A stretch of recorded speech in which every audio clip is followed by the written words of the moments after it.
I started going after those government contracts, not having won any of them. But I want to say my first year in 2018, I submitted about 20. I went after 20 contracts. I was very aggressive. Well, hey everybody, welcome to another episode of Governese. If you are joining us for the first time, this is our second episode. So woohoo! It's so awesome to be here with everybody. That's good stuff. My name is Abraham Xiong, and my co-host is Crystal Spellman, and we're excited to be with everybody today. Crystal, you want to say hi to everybody quickly before we get started? Hello, everybody. My name is Crystal Spellman. I would like to welcome you all to our second episode. And I know that you're going to thoroughly enjoy the meeting our special guest today. So welcome. All right. And if you hear some woodpecker knocking on the roof, that's because Crystal is having her home do some renovation there. And so so we get to listen to woodpeckers, some contractors knocking on the walls and on the roof, and so we'll do our best to mute that out as we can. But hey, that's life, right? Real life is happening over here. That's right, and we told you from the very beginning that the Governese channel is all about just being real, just being down to earth. We're not professionals out there, but we are professional about helping you win government contracts. So everything else is just raw, unedited in terms of our style of who we are. We're just gonna tell you about government contracting as it is. Hopefully there's some good nuggets that you can get out of there. Well, today we have our really, really awesome guest, Kimberly Starks of Blue Scorpion Reputation Management with us. So Kimberly, so great to have you on with us today. Oh, thank you so much for having me. Yeah, so Crystal and I, we were talking about, we said, hey, you know what?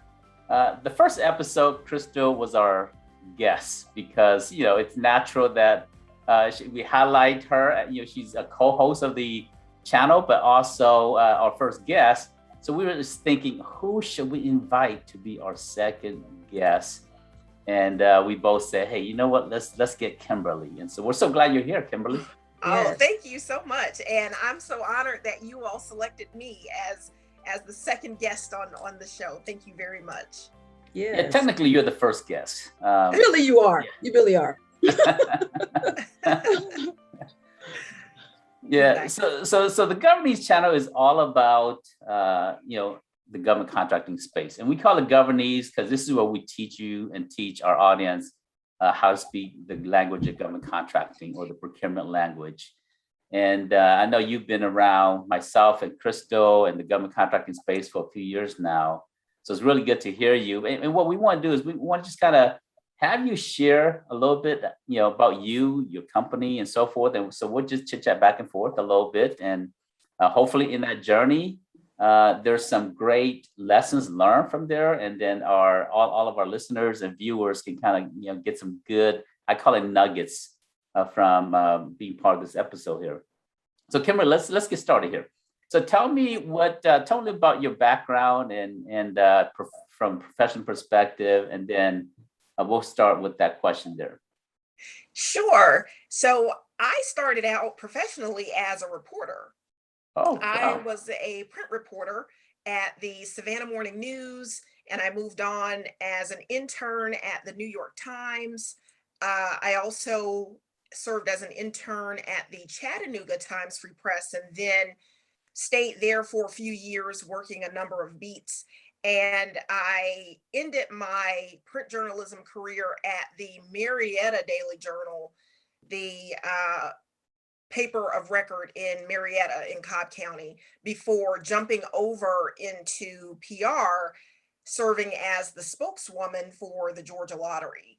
So I was the person behind the scenes who would hand over the oversized check to those multi-million-dollar winners, and I would coach them through on what to say. And I had an opportunity for 10 years to live vicariously through them in their huge lottery winnings. So in deciding to open my own business, So I want to pause it for a second. yes. So you literally had the winning numbers before the winners knew. Wow. It's so funny because a lot of people thought that I had the winning numbers and I didn't.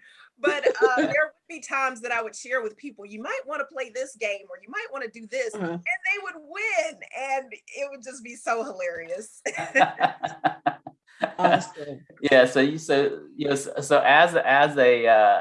as part of the team at the Georgia Lottery, I guess it's against regulation for you to play, but you can tell people that, hey, the game is great and play the game. Yeah, absolutely. And that's exactly what I would say. You have a number of games that you can play. If I were you, I would want to play this particular game, and yeah, people would win, and it would be just really cool.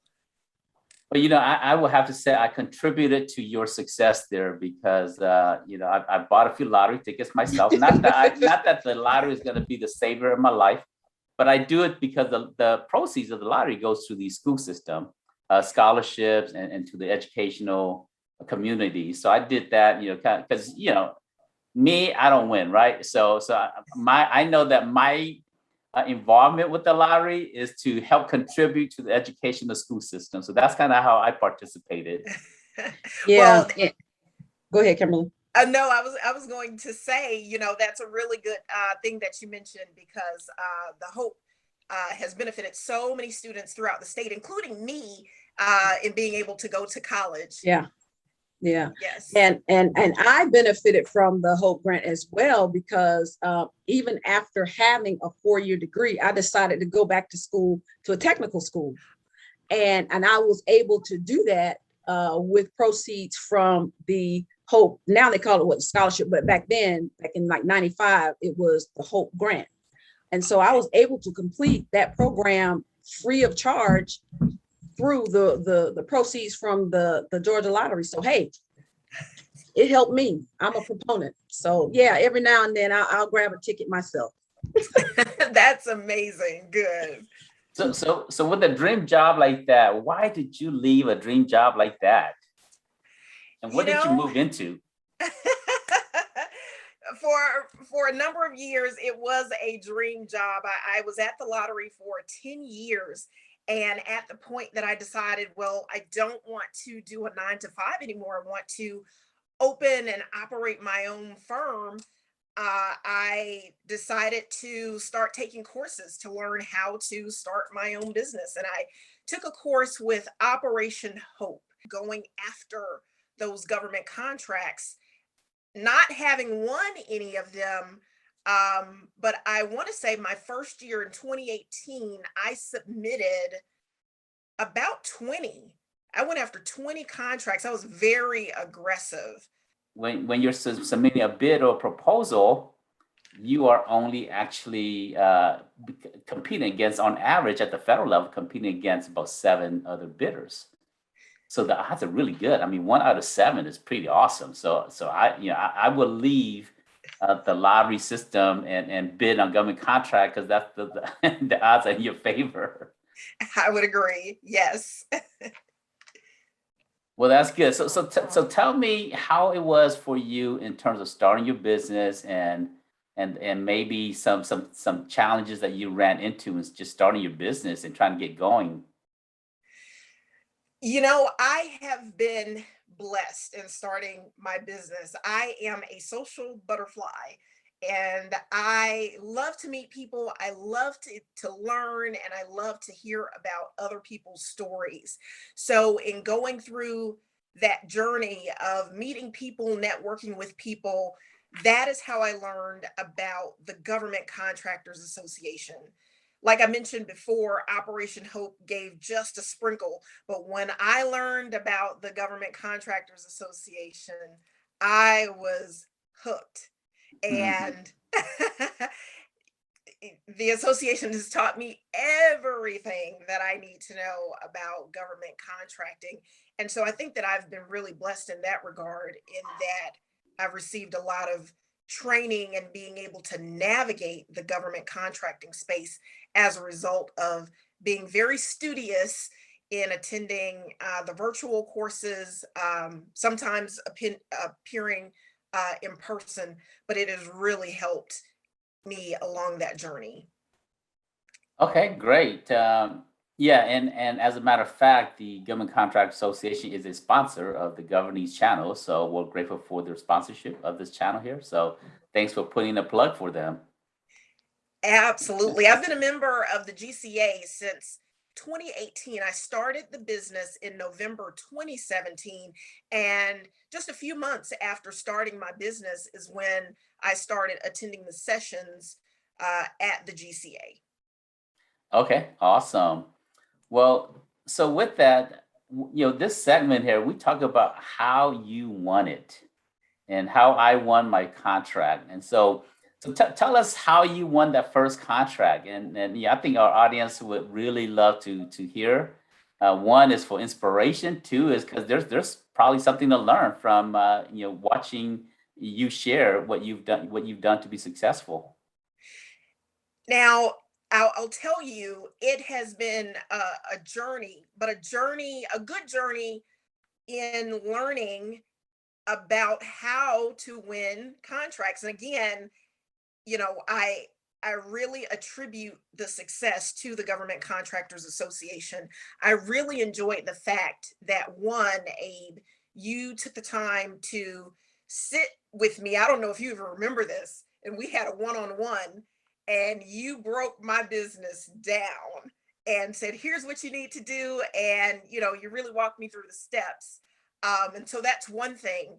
And then when I really felt confident, I started going after those government contracts, not having won any of them. But I want to say my first year in 2018, I submitted about 20. I went after 20 contracts. I was very aggressive.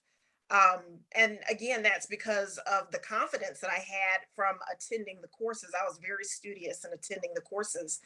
And I submitted 20 contracts, didn't win any. That was 2018. In 2019, I submitted another 20, and I did win one contract, and that contract ended up being terminated. But it was still a win because I knew that I was on the right track, growing and learning. And in the course of attending your sessions, there was something that you mentioned that really stuck out to me. I mean, it was like a light bulb, and I wrote it down, and it's still in my notebook. And you mentioned unsolicited proposals. I'll never forget that. And I don't know what it was that really stuck out to me about that, but I wrote that down. And I remember you saying that if you know your industry and you're able to get ahead and offer value to the contracting officers, that is a way to win a, a contract. And that's exactly what I did. I at that point I'd submitted like 40 proposals, just open RFPs, and I'd learned one piece of information about the USDA being ahead of the curve, and I presented that to a contracting officer, and they decided, sure, write up your proposal, which I did, and that is how I won. Wow, that's awesome. Awesome. So I've never heard that anybody that won their first one through the unsolicited proposal process. That is absolutely awesome. Congratulations. And that's, something that, everybody that's listening, keep that in mind. You can win if you do your research, your industry. Yeah, there are opportunities out there for you that may not be in writing or publicized if you build the relationships. And again, understanding the industry. Yeah, those unsolicited proposals can get you a win. Congratulations. So Thank you. I want to come back to the unsolicited proposal because I want to break that down a little bit more. But before we do that, tell me, why didn't you quit after your 2018? You submitted 20 bids proposal. You didn't win. You didn't quit, and then the next year you did again. So why didn't you quit when you didn't win? On your first few tries. It's interesting that you say that, because people would ask me, I would just be, I don't know, it was just something about attending the courses that just made me feel like I'm going to win it. I'm going to do this. I'm the type of person who, when I say that I am committed to something, that I'm going to, you know, break through the barrier or get it done, I'm that type of person. And I was just dogged in making sure that, yeah, I'm going to win a contract. I want to walk away with one contract. Yeah. And so that was the reason why. And every time that I would submit a proposal, I would ask for a debriefing, like you taught. And so I was learning. I wasn't looking at it as a loss. Every time I submitted a proposal and asked for a debriefing, I would learn something that I then could use for the next opportunity. And in doing that, I've become a vendor for so many different agencies at this point, including NASA. I have I've submitted so many proposals. And so, yeah, that's the reason: persistence and perseverance. And one of the things that Abe also always teaches, and you'll hear it if you work with him, is that it's not a matter of if you're going to win a contract, it's just a matter of when. So that was probably one of the things that stuck in the back of your mind too, is that I'm going to win it. I just got to keep going. I just got to keep submitting them. So I know that was something that stuck with me too. Like I've done the same thing. You submit 20 and nothing. But yeah, those debriefings are everything. That's how we learn. So absolutely great information. Yes. Yeah, you made a very key point there, that you didn't look, after you submit those proposals, you didn't win, but you didn't look at it as losses. You looked at it as a learning opportunity. And that's very important, because as an entrepreneur, if you're looking at the cup is always half empty, it's easy to quit along the way. But you looked at it, hey, the cup is half full. Man, I've learned something from this here. Especially you took advantage of the debrief. And then the debrief is like almost a guarantee appointment to meet the contracting officer that you want to meet with. And so by submitting 20 proposals, you got 20 appointments if you ask for 20 appointments. So you're a great example of how to use the system and the regulations and using it to help you to grow your business, versus being discouraged by the regulations and being overwhelmed and then eventually overcome by it. You're a great example of doing that there. So that's awesome. Yes, there's one thing that one of the contracting officers shared with me that really gave me that re-energizing moment that I needed, because there were times where I was just like, well, goodness, I'm submitting all of these proposals and I don't, I'm not winning. So what am I doing wrong? And one of the contracting officers told me this. He said, don't look at it as the way that you're looking at it now. Consider it a term paper. Every term paper is not going to be an A+, but if you keep going and you keep refining, adding more information that we want to see, you're going to get that A+. And looking at it from that point, it was that re-energizing moment, that, if you keep going, you're going to get there. It's just a matter of time. Mm-hmm. Yeah, so I want to get to how you actually did your first unsolicited proposal and won. But again, I want to dissect a little bit more. So tell me a little bit more about what Blue Scorpion Reputation Management do, and what kind of services do you offer? And then we're going to come back and see how that ties back into the first project that you won. Yes. So Blue Scorpion Reputation Management, in the government space, we are BSRM. So Okay. we do have a DBA. And so for those government contractors, they know us as BSRM. So Okay, BSRM. and tell us why you did that versus using Blue Scorpion Reputation Management in the government space. I don't know if you remember, Abe, when we had our one-on-one in 2018. I do remember, yes. Uh-huh. Yes. And you were like, this name is long. You have a long name. And so from that point, when we had that first conversation, I decided, okay, well, Blue Scorpion Reputation Management will be the commercial side, BSRM will be the government side. And so we move forward in representing ourselves as the acronym BSRM in the government space. Which is appropriate because that's what the government is about. It's about acronyms. So you're playing by their game. Yes, yes. Mhm. But that was all based off of the conversation that you and I had initially when we had the one-on-one.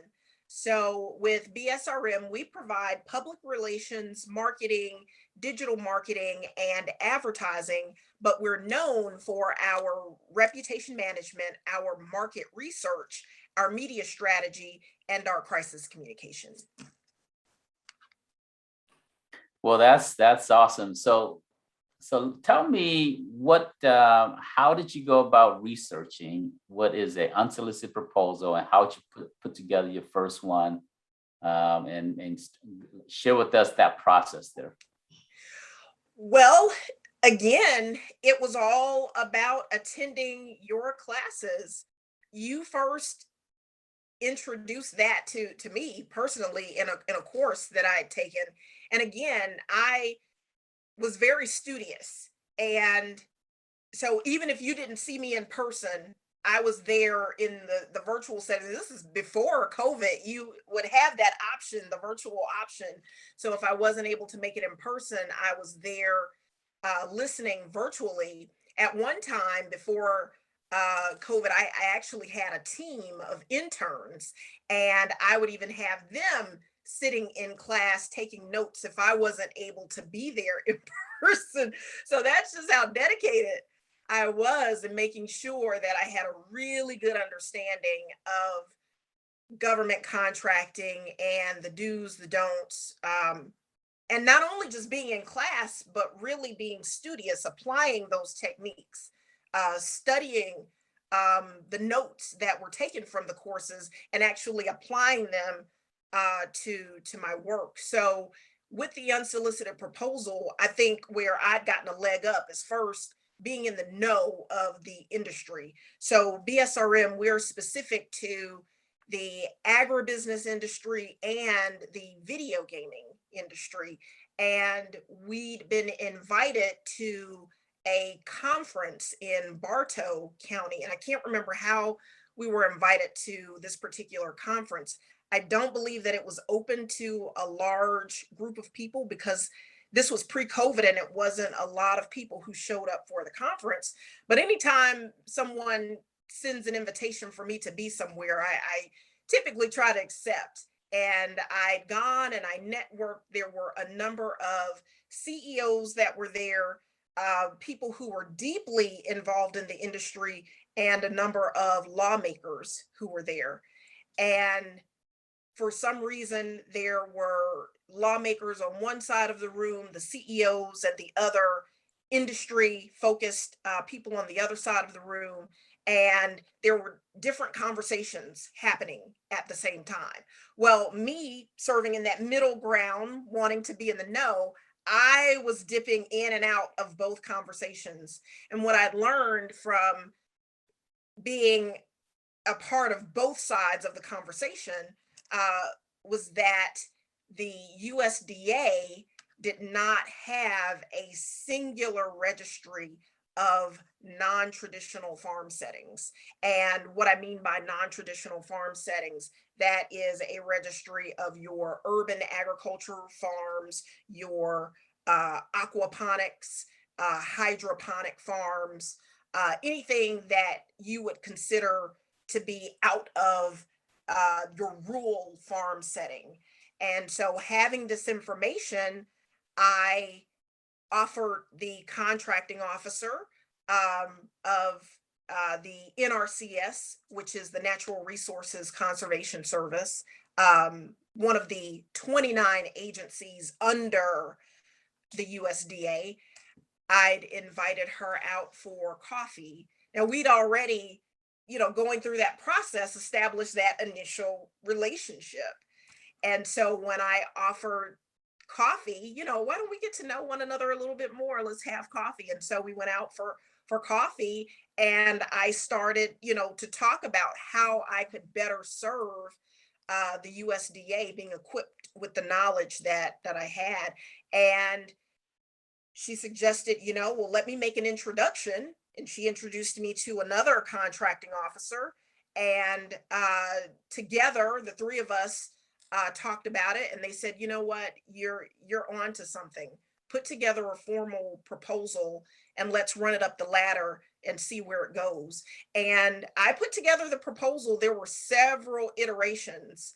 And it took a very long time. It was not overnight.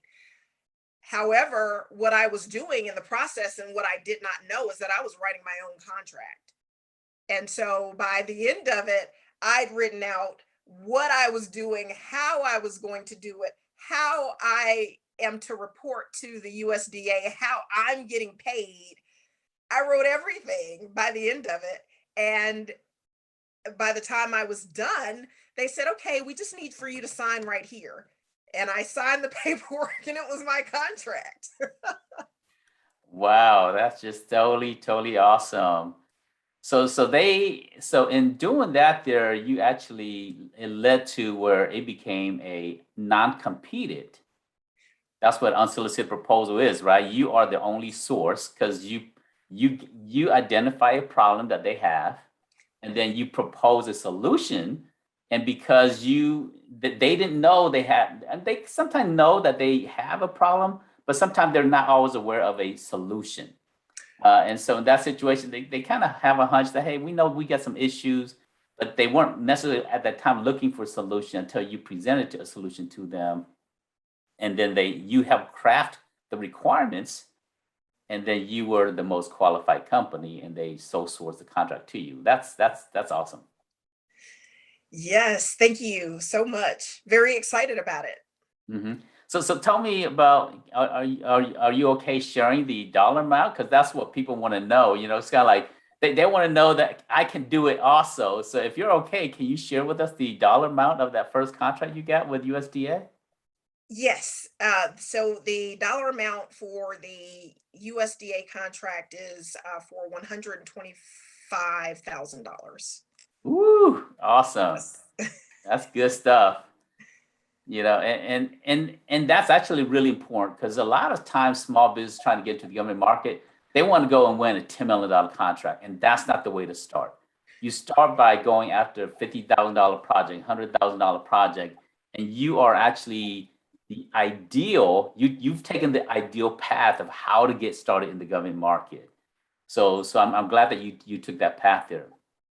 Now, so in a unsolicited proposal, the components to it is based upon FAR 15.6. I'm going to take a quick second. We're going to go there to our viewers. We're going to go and look at FAR 15.6 for a quick second here. And then that's also going to be our word for the day.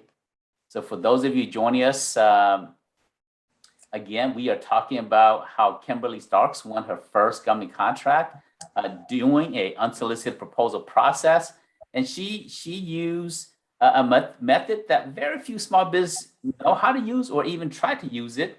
And so we're going to go to FAR 15.6, and we're going to look at unsolicited proposal, and we're going to break it down a little bit more later on. But I just want to, since we're talking about it, I want to just go to it so that our viewers can kind of see, okay, you know what, we're not just talking about a pie in the sky, dream, but there is a process, there's a methodology to how to go about this here.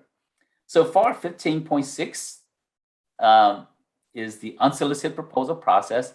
And Kimberly, did you know that this is the process that you were going through, that they were guiding you through this process, or did you actually come to FAR 15.6 and went through the guidelines here and prepare your proposal according to this here?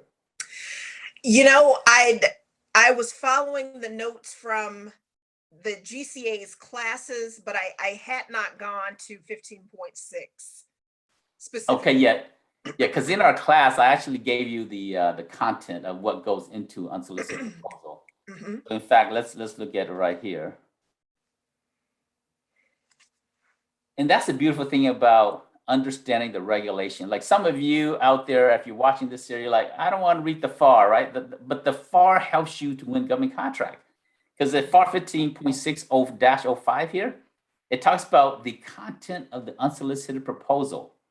And it says item A, they want basic information to include your name, your address, phone number, right? So that's item B is the technical information about, and then an concise abstract, and they want it to be 200 words. And then they go into the details of what they want. And so if you provide them the details of what they want, you know, it makes it easy for them to work with you and to make a decision to award you a contract. So we're going to come back up to FAR 15.6 some more later on, but I just want to take a quick look at this here. That, you know, what you use, Kimberly, is actually a really a secret technique that most small businesses don't know how to use, and you actually did it very well on your very first go at it. I will say one thing about a unsolicited proposal is not meant for you to send it out as a marketing tool. It's meant to identify. The key is building a relationship with them, identifying a very specific problem that the agency have, and then your unsolicited proposal is addressing that specific problem. If you do that, the regulation says that they have to review the proposal. Now, if you're just doing it, you know, you're just sending for marketing purposes, calling it unsolicited proposal, then, you know, it's not always received well because you're not addressing a specific pain point that they have. Okay, so that's good. So we'll come back and talk about this here in our word for the day in a little bit here. Let me go back and unshare my screen here.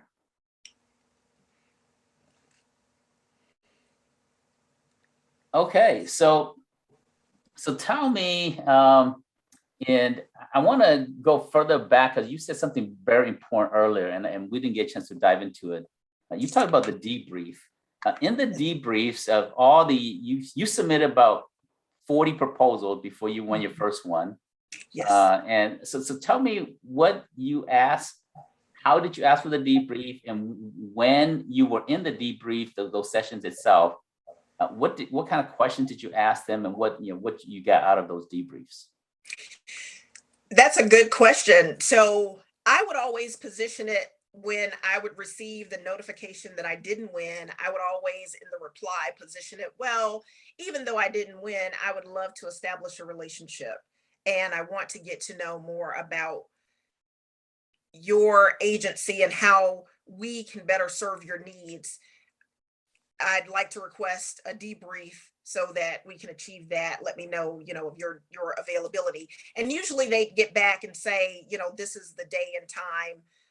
And we would use that time for them to share an overview of what it is that they were looking for and what I could do to better prepare myself to work for them.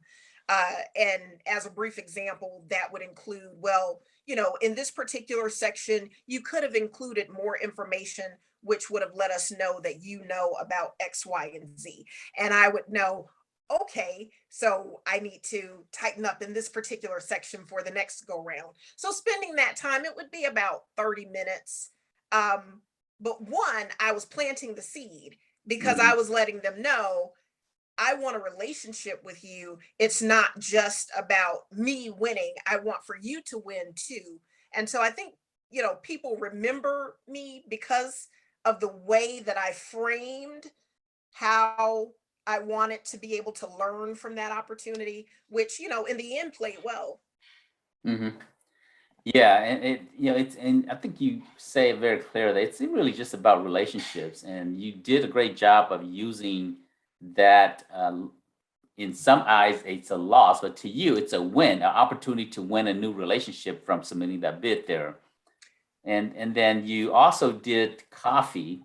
Now there is a misunderstanding of the government space that you cannot have coffee, or you cannot take someone out to dinner or something like that. You ask this contracting person for coffee. Did you pay for the coffee? I did, but it was just coffee. So I I definitely want to be clear, it wasn't like coffee and a side of steak. So yes, we did meet early in the morning. I want to say about 8 o'clock in the morning. I took about an hour of their time just to talk about, how I could improve their workflow based upon the information that I knew. And from that initial conversation, other contractors got involved where they wanted to know, well, what is it that you can do? And that's when I knew that, okay, I'm on to something because other people were joining into the conversation. Hmm. Yeah, yeah, and that's key. And so the reality is you can have coffee, breakfast, you can have lunch, you can have dinner with contracting officer, but the threshold is $25. So you did it right by just paying for coffee. I was out at a luncheon with a friend, and then we invited a contracting officer to come with us, and so we met. We talked about just life, talked about what their agency is working on, different things happening. And at the very end, the lunch was their part was less than $25, but I really respect this company that was at lunch with us. She asked the contracting officer, "Is it okay if I pay for your lunch?" And the contracting officer said, "Oh, thank you so much for offering. My agency only permits me to have 2 lunches a month, and I've already had my 2 lunches. So I'm happy to pay for my own lunch." And by being appropriate like that, she won favor with the contracting officer because she was not trying to um, use that lunch as leverage, right? She understands that there's rules, there's protocol, there's regulations, and that there's within reason. She didn't know that the agency does not. Most agents don't care if their contracting people have 10 lunches or what. There may be an excessive point, but for them, they established that 2 is the maximum. And so by asking, it actually led to a better understanding, and that they understand rules and regulations, and they create more trust between the contracting officer and that business that was building that relationship with them. So that's great. I'm glad coffee worked out for you. That was the best $4 cup of coffee in exchange for $125,000. I mean, you know what? That's a great exchange. That's a great I would return on agree. your investment. Okay, so tell us how the project started, and what did you end up doing for them, and what you learned from doing your first contract. So the project that we have commenced for the USDA is we are creating a database, a registry, if you will, conducting market research, and we are taking a two-phased approach where we are, one, identifying those non-traditional farm settings in the 10-county metro Atlanta area, leading down to Bibb County, which is in middle Georgia. So we are identifying those farm settings, and phase 2 of the project, once we have identified them, we will be talking to those farmers, understanding their needs, and getting a better understanding of how the federal government can serve them. So for the USDA's purpose, they are wanting to know who these farmers are and how they can best be served. Mm-hmm. Yeah, I know sometime when you're working from an agency perspective, you're not always connected to the community. And the community is not always connected to you, and they do lack a deeper understanding of their constituents, right? Because as with USDA, one part of the mission is to make sure that there's healthy food to the underserved community. That's very important, and that the farmers are getting the food, the products to the market, and that they understand the needs and the pain points of the farming community, so that they can create programs and create grants and different support and create an ecosystem to support the farmers. So you kind of become, in some ways, not only just doing the research, but in some way a little bit of their voice in helping them to understand. So is that am I understanding exactly what you're trying to do here? Yes, you are absolutely right. Based upon what those farmers identify, that will set the stage for future programming, future resources and information, how that information is being disseminated to that particular group so that both parties are better served. And one of the things that I like about what we're doing, and I see this as the tip of the iceberg, is that with this particular contract, we're servicing the 10 county metro Atlanta area. Now, when I initially submitted the proposal, it was for the entire state of Georgia. And it was much more than 125,000. It was more, it was a multi-million-dollar project, which had gone all the way up to Washington. And the folks in DC said, hold on, stop. We don't know her. So she's got to scale it back. And if she can prove her performance through a scaled down version, we'll give her the whole state. So the beauty in this particular project is that if we can show our proof of performance with the metro Atlanta area, this will position us to do exactly what I really want for us to do, which is to create a registry for the entire state. Mm-hmm. Absolutely, yeah. So on that note, so what I'm hearing you say is that by taking this baby step of doing this initial project here, it's more kind of like a pilot, right? Yes. Then it will open up doors for the whole state of Georgia, which is about 100 and I think 139 counties. And then, there's 50 other states. And so potentially USDA is not just in Georgia, they're in 50 other states. So Right. I see the future for you. It looks really bright. That's awesome. Absolutely. Yeah, so we did communicate that, we see the vision, and USDA, if you give us the opportunity, we'll be able to do the work that's needed.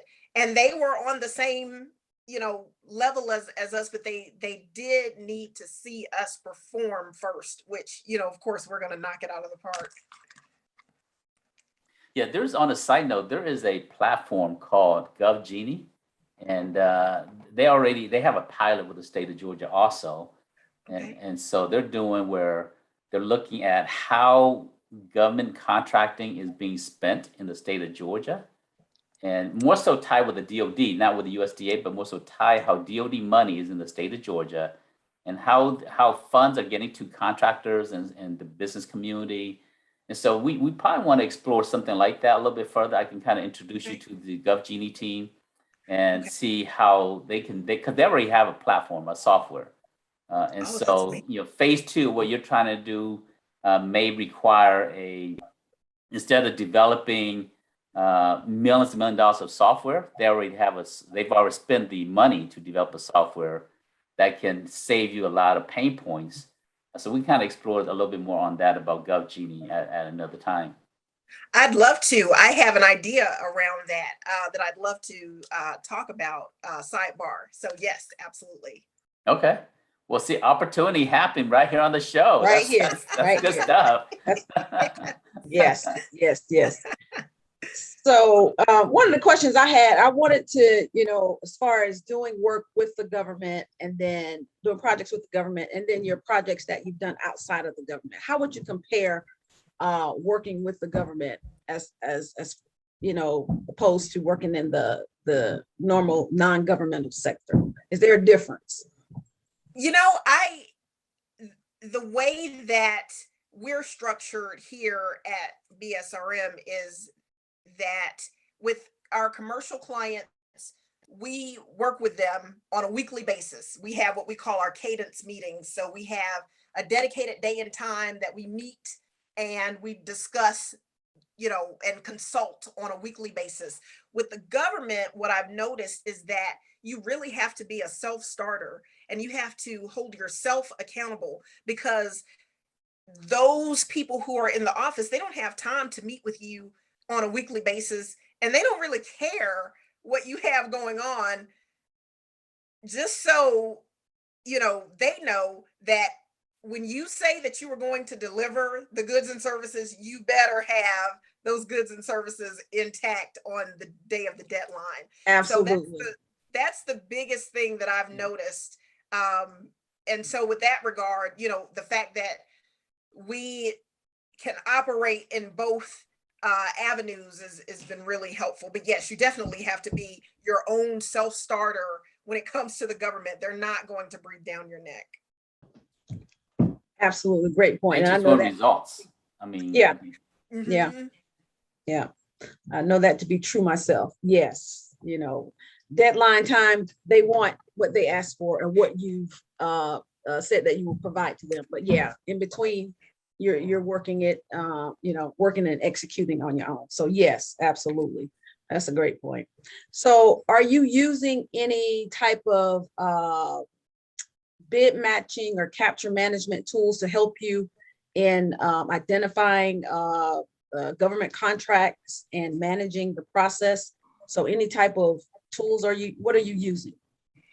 Yes, so we do use a number of tools. The Georgia Tech Procurement Center, we are a student of theirs as well. So we receive daily solicitations from their portal. We also use Gov Directions. And so we have a subscription through Gov Directions that we use, and they also send us daily notifications. all right, super. Yeah, and that's really important because there's tools and different places. You mentioned GTPAC. GTPAC is the Procurement Technical Assistance Center in Georgia. Every state have their own Procurement Technical Assistance Center, and part of learning how to speak Governese is being around people that speak the language. And you hang around the Government Contract Association, you hang around people at the PTAC and the different agencies, you attend different events. That's really how you understand to speak this language here. So that's a very important lesson in terms of our viewers here. Part of learning how to do and win government contract is just by being in the community. And I always say and share with people that if you want to be a football player, you hang out in the gym or on the field. If you want to be a drunk, you hang out at the bar, right? If you want to be a government contractor, you hang out with the PTAC, you hang out with the association, and you hang out with other contractors, and you hang out with contracting officers, and be immersed in this industry here, so you can speak the language. So I'm glad that you're doing that. That's actually really key. So we're coming up on time here. So a few final closing out questions for you here. What are some early mistakes that you made, and what you did to overcome them? Early mistakes and what I did to overcome them. I think that, and I'm sure I'm not alone in this line of thinking. I'm confident, so I think I'm awesome. And as business owners, we have to bet on ourselves. That's the reason why we're in business. And I think that starting out, I was very ambitious. I probably did set the bar really high, which, depending on how you look at it, can be a good thing or it can be a bad thing. And I think that's where a lot of people get discouraged when it comes to government contracting, is that because we think so highly of ourselves, when we don't win and we go in with the expectation and anticipation to win, that when it doesn't happen for us, people take it personally. And that's one of the challenges that I had to overcome, removing my emotions out of the process, and just learning and understanding that it's not about me personally. This is an opportunity to get better. And if I treat it that way and use every opportunity as a learning lesson, eventually I will get there. It's just a process. Nothing happens overnight. Wow, I love that statement there, and in terms of what you share. And then my favorite statement of what you just shared there is that you bet on yourself. And that's very important, right? Because if you don't believe in yourself, who else is going to believe in you? If you don't even bet on yourself, how will a contracting officer bet on your company that your company is going to be able to deliver the service or the product? If you don't believe in your capabilities, your own team, your own product, your own services, who else will bet on you?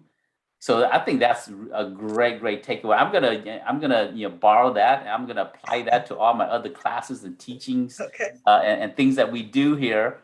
But yeah, that's really awesome. Okay, well, any final comments or just thoughts that you have for our viewers?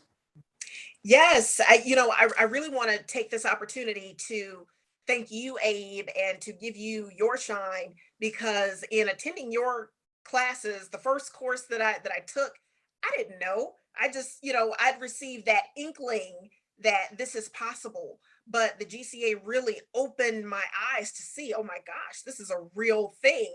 And it's really changed my business, my life, because now when people ask me, it's an opportunity for me to say, hey, you can learn more. Why don't you, learn about the Government Contractors Association? And so I really, definitely want to emphasize how important the GCA is to business owners in growing your business. It certainly has for mine. So. Mm-hmm. Super grateful. That's great. And then if and then close out talking about what you do in the commercial sector for the small business community, and then share about how they can get in contact with you if they want to learn more about what you do in the commercial sector. Yes, absolutely. So we are relationship based. We again provide public relations, marketing, digital marketing, and advertising. And a lot of times for business owners, small business owners, they just need clarity. Business owners have so many things on their mind, and marketing may not be one of them, but everybody knows that it's needed, especially in this digital landscape. So having that conversation to talk about the entry point, the best way to introduce your business to marketing or advertising, or do you want to be in the media? We walk through all of those things to determine the best avenue for your individual business. Okay, so you are where you know how people have a outside CFO when they don't have a full-time CFO, they don't have a budget for it, or they have a outsource support like that. So you become kind of like their PR, your ad team to help them build out that side of their marketing and advertising team. Is that a little bit what you're doing there? Yes, that is correct. So some people may say, well, I want to be in the media. I want all of, the reporters to know who I am. But depending on where you want to go with your business, is media relations or public relations the best avenue? Should you be advertising first? So yes, we do provide that consultation without actually being that full-time day-to-day support. Super. And then give us your website so that our viewers can kind of get to you that way. Yes, you can find us online at bluescorpionrm.com. And you also can reach us at Kimberly at bluescorpionrm.com. All right, super. And I'll put that in the comment section also so they can kind of see it down there. But so Kimberly, it's so great having you here, sharing about your experiences, your first contract win. And so we're excited that you're here with us. And Crystal and myself, we just want to say thank you for being part of this here, and we look forward to seeing the next sunshine of all the other things that you're doing, and how that all that light is going to blow up, and you're going to make a lot more opportunities in the government space, and starting out with USDA. So absolutely, thanks for being part of today's show. Thank you so much for having me. Yes, thank you. All right. Well, hey, that's a wrap on that part. So let's move on to the next area. So we're gonna cut there, and then this next part we're gonna talk about you want to talk about news first, Crystal? That's fine. Or do you think the FAR conversation kind of follows what you said you for the day? Yeah. Sure. Well, hey, Kimberly, you did great. You're natural. That was awesome. Oh, thank you so much. I appreciate you both. Yeah, awesome. Yeah. Okay, so let me, I think for the FAR 15.6, I'm gonna do a 10-minute class on that. So I'll record that separately. So if we do the news together, and then we could wrap it up there, and then I'll just do the a 10-minute session on how to understand FAR 15.6. Okay. Hey, in this next section here, we want to talk about the news, the happenings, the trends of what's going on in the government contracting space. And so my co-host, Crystal Spellman, she's going to share some things that's going on with us. Yes, so everybody, I wanted to share a little news about what's going on with the VA, the Veterans Administration. I know many of you are pursuing projects with the VA. So there's some information that came out this week and last week that the Department of Veteran Administration, the VA, has had more acting CIOs than permanent ones since 2009. So, this has caused a lot of concerns within the House of Veteran Affairs subcommittees on the IT modernization. So this CIO turnover is the VA is continually struggling with their major IT projects. And so they started this major IT modernization project about three and a half years ago, like $16 billion project. And so they are, experiencing a lot of issues because of this turnover, with their CIOs. And so a lot of the small projects that many of us as small business owners would be trying to or probably go after with the VA, they're not even being put out to the public. So, the turnover is affecting us in the small business arena. I know my company, we are, project manage, we manage IT projects, and the VA, we're looking for projects in that particular agency. So my advice is that if you are, in the process of going after contracts with the VA to, just be patient, because they do have a lot of turnover and they're trying to figure things out. So they're in the process also of having a assessment to see how the funds are actually being spent with this project, because right now what has been reported over the last 3 years has been underrepresented. The money that they're saying that they've spent is not actually what they've spent. And so there is this 1-year project to actually break down and look at the costs that the VA is actually spending. So, it just goes to show, when you have the top has to be in place in order for everything else to work. But yeah, if you are doing work or looking to do work within the VA, just know that they are, kind of working under a tentative acting CIO. And so right now, the Biden administration has not even said whether they're going to appoint a permanent CIO or if they're going to continue with the acting CIO. But that's, for us small business owners, that's big news, because that is, there are small chunks of projects, that could be on the street for us to go after that we're not getting access to. So yeah, so that's news within the VA. So with something going on like that, that's a cultural challenge that they're facing, because anytime you have retention issues, right? Mm-hmm. It's not a CIO issue. It's a cultural issue that something is broken at the VA, where they're not able to retain the key CIOs that come into the agency. And that's true for small businesses. We as, and all of you out there who are small businesses, if your culture is not properly set up and you have an unhealthy culture, then people you'll see the high turnover. You'll see the inconsistencies that's there, and your business is always training someone new Well, in this situation, the agency is always putting in a new person in place because my own personal opinion is the culture is broken over there.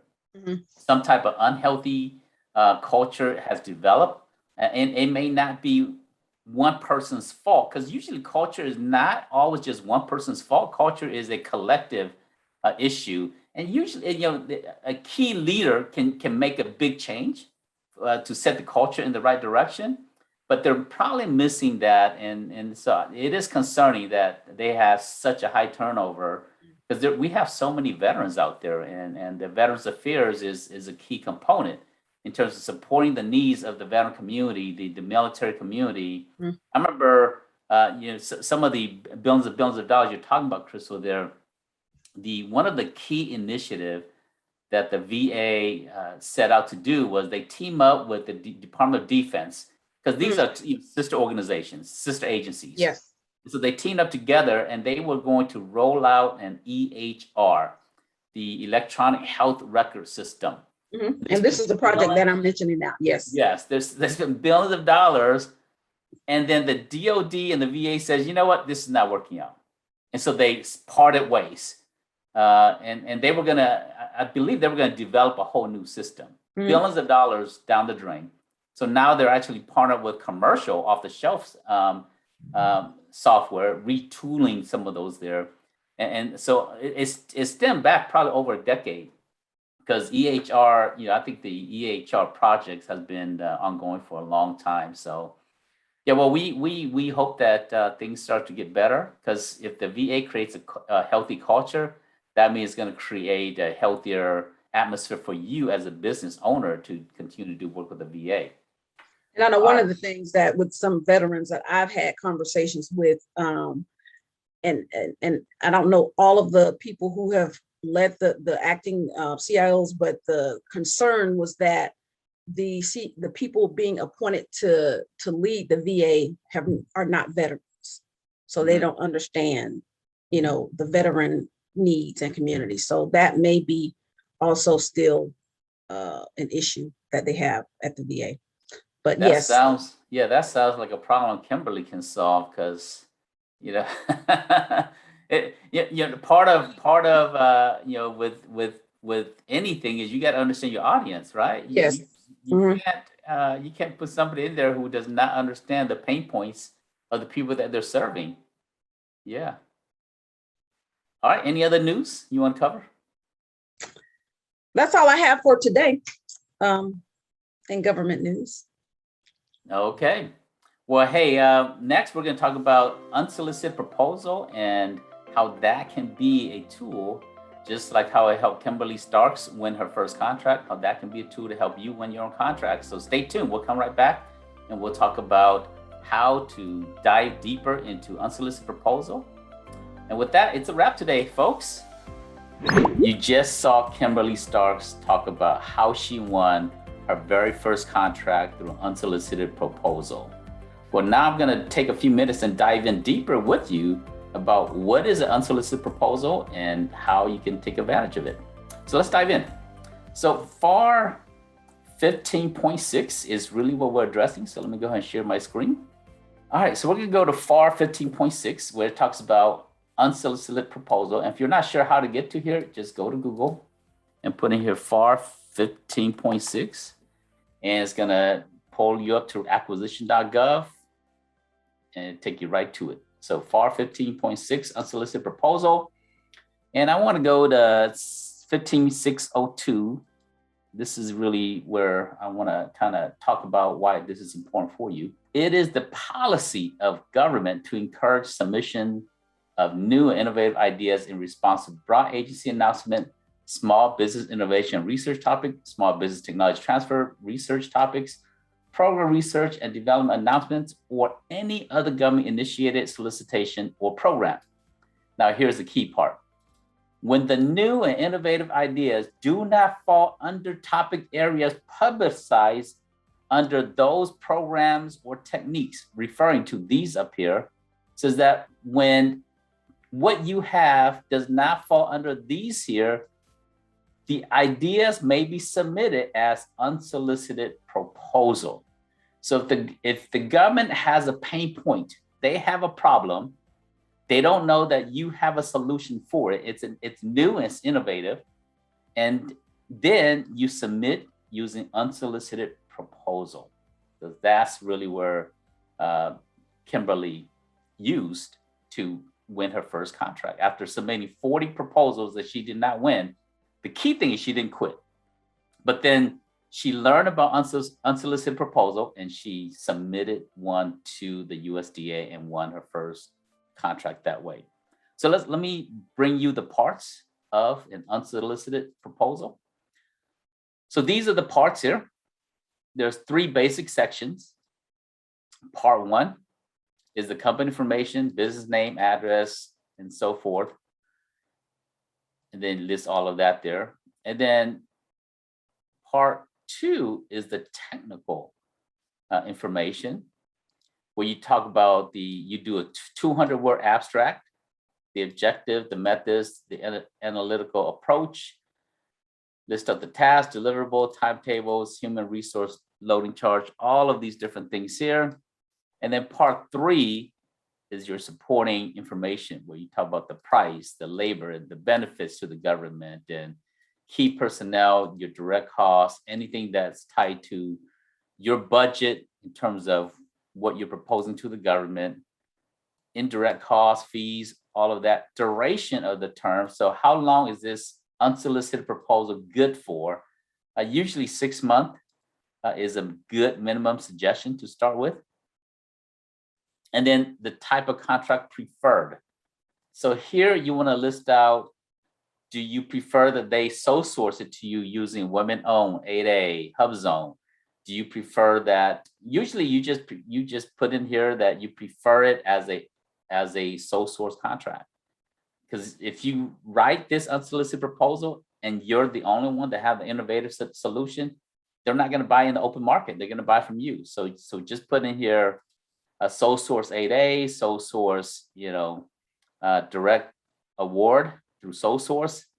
I think that would be great. So your answer here would be direct award through sole source.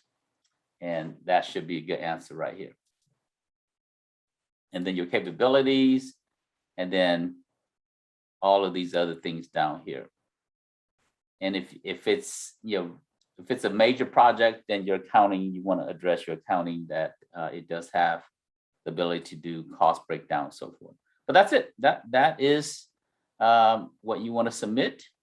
Now, if you see this video and you want a copy of the 3 components here, the 3 parts that goes into an unsolicited proposal here, feel free to shoot me an email and I will be more than happy to send it to you. So send an email to abe1@gov contractor. So abe1@govcontractors.org. So if you shoot me an email, and then make sure you put in the subject line.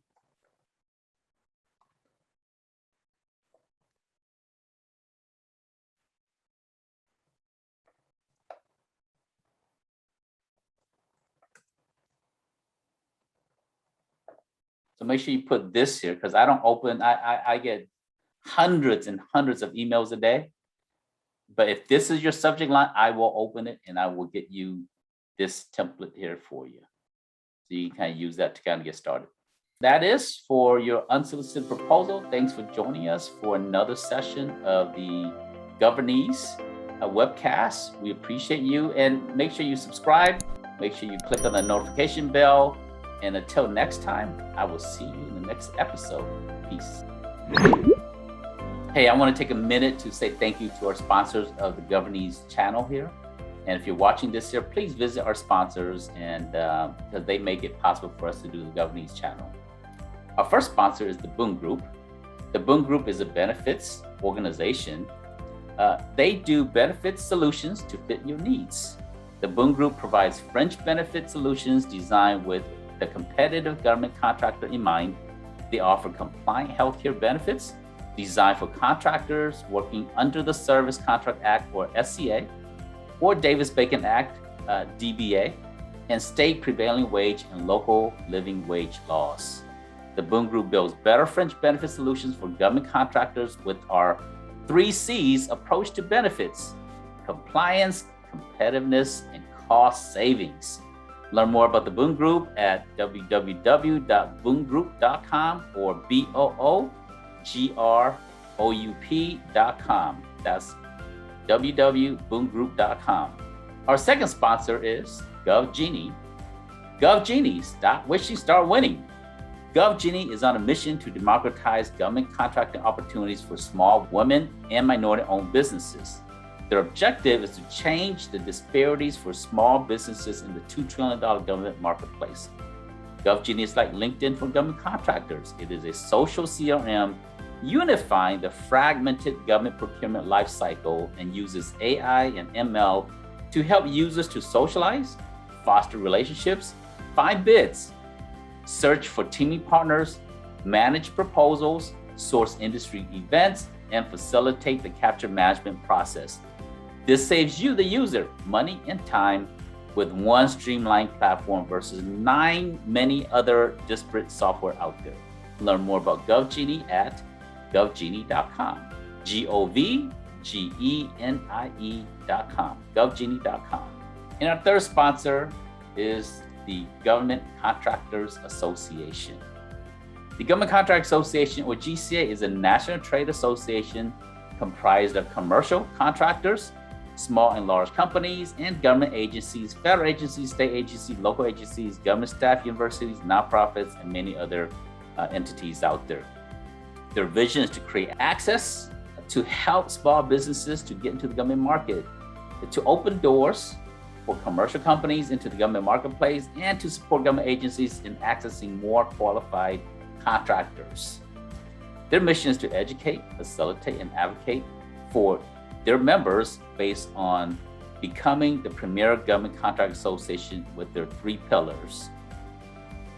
Learn more about the Government Contractors Association at govassociation.org. GOVASSOCIATION.org. govassociation.org. Thank you for our sponsors, and until next time, I will see you on another episode of Governese. Take care.